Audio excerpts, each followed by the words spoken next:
Hello folks, and welcome to another episode of Technicational. My name is Peyton Wilmot, and today we have the full review of the Huawei Nexus 6P, or is it Nexus Huawei 6P? Okay, I'm just gonna call it 6P from now on. And you might be wondering, Peyton, this is not usually you. You usually be doing some Samsung phones or high-end Samsung phones or some low budget phone that's on deal from Flow or Digicel. DL2XL. Anyhow, this is actually because there's a partnership between Cell Jamaica and Technicational. So I'll be doing some reviews on phones that they have offering for sale, and by sale I can tell you this: Cell Jamaica actually sells a lot of phones and the prices are really good. You can buy them either used, if you know your pocket not that deep, or you can buy them brand new. It's really up to you. So if you want more information about this or other phones, because they have a wide variety of phones as I said, you can check the description below. Their contact information is there, and if you're looking at the screen you'll definitely see their contact information. Anyhow, back to the review. The 6P full review. First time in a long while I actually held a Google phone in my hands, and there are so many things that change. So let's get right to it. So the first thing we're going to talk about is build quality, and this is the first time that Google is asked Huawei to make a Nexus device. And to be honest with you, Huawei went all out. The phone actually feels really premium. It feels like a Mate 8 or a Mate 9 with a full metal construction, the fingerprint scanner placement, and Lord of His mercy. Oh, I don't know this girl. I'm gonna kill you. Crap. Whew. All right, moving on. So you have the metal frames. The phone just really feels premium. Even the glass that they actually put on the back of the camera, it feels so sturdy. Now, the phone itself is kind of dated, but it still came with a USB Type-C.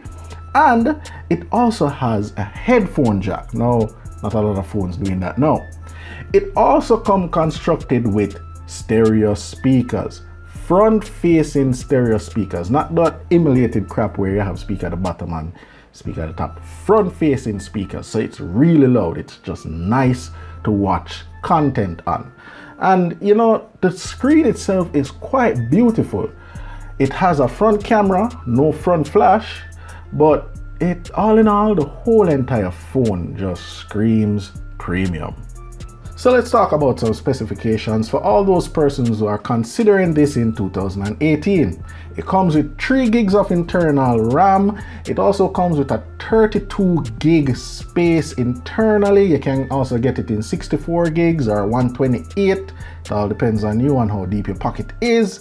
It also comes with a 5.7 inch AMOLED display, not Super AMOLED.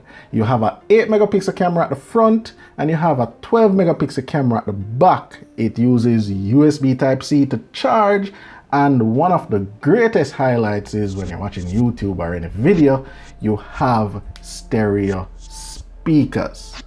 That's it. That cover the spec sheet for most people. So let's move on into performance. A phone that is this dated, not really that old, but you know, compared to other phones out there in the market, how does this performs in 2018 with all flagships coming out with 6 gigs and 4 gigs and all of those stuff? So we're at the section where we talk about performance. Now you can run 3D Mark benchmark, or you can run Geekbench. No matter what kind of benchmark you're going to use, but these numbers don't really help anybody. It doesn't give you a real world actual performance test. So I'm just going to scrap all of that. Let's talk about the simple things. First of all, this is a Google based phone, and because of that, you're going to get the up-to-date Android OS all the time over everybody else, no matter how much them pay for them phone.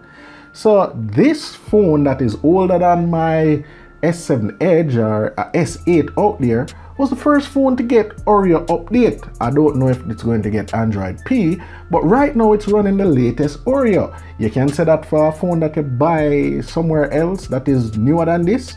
I guess not. But apart from that, the new Oreo comes with new features from Google, and it's not cluttered with bloatware or anything like that. So the phone moves pretty smooth. You get Google Lens for your Google search, so you can point the camera on something and Google will actually search for it on the web. You get a really good camera, which we're going to get into. And because there's not a lot of other programs running with the Android OS in the background, the phone works as how it's supposed to work. Maybe not as well if you had a better one like the Google Pixel or the Pixel 2, but compared to phones nowadays, this phone moves really good. I didn't have a problem with it. So we're at the section where we talk about camera quality, and I'm going to be honest with you folks, this is where the Huawei Nexus 6P amazed me the most. Now this phone came out in 2015. It's actually older than my Galaxy S7 Edge. Now I use my Galaxy S7 Edge for everything. Even some of the YouTube videos that you see is actually the Galaxy video recording. Now, I never expect this to outperform or even come close to some of the pictures that you would see a Galaxy S7 Edge or a S8 would do. But I don't know what kind of voodoo or obia Google do, but there's a whole heap of post-processing going on with these photos. The photos them look amazing. Shit, man. I just can't get away from this. Hon, you're not there nowhere near ya. Cool. Alright, we can continue. So look at the picture quality that this phone came out in 2015 actually do. It is amazing. Really amazing. I can't understand it.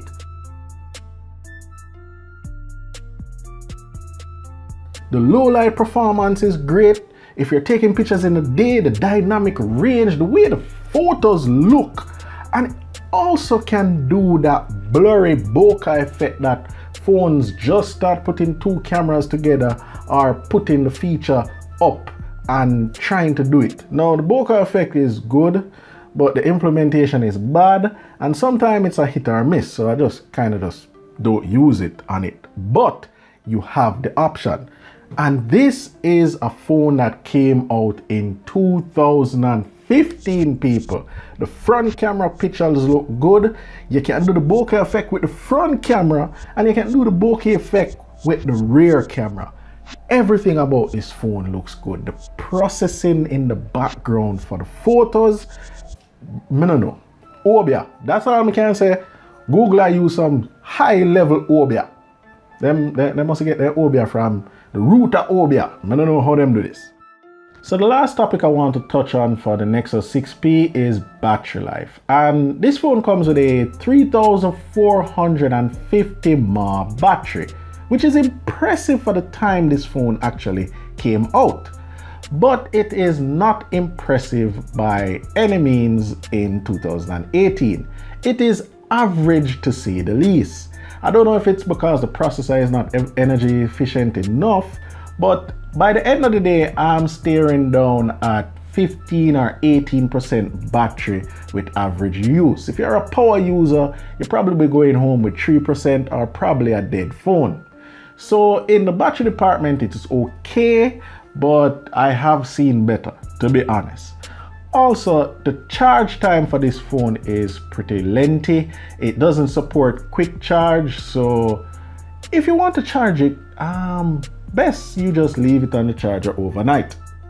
So what are my final thoughts about the Nexus 6P or the Huawei Nexus 6P?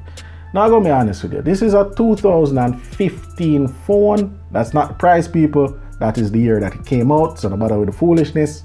So you know, my problem is phones are coming out in 2018. The price them ridiculous. I'm not gonna lie. I see a phone with there for 128,000. That can actually buy me a robot taxi, put it on the road and make some money for me.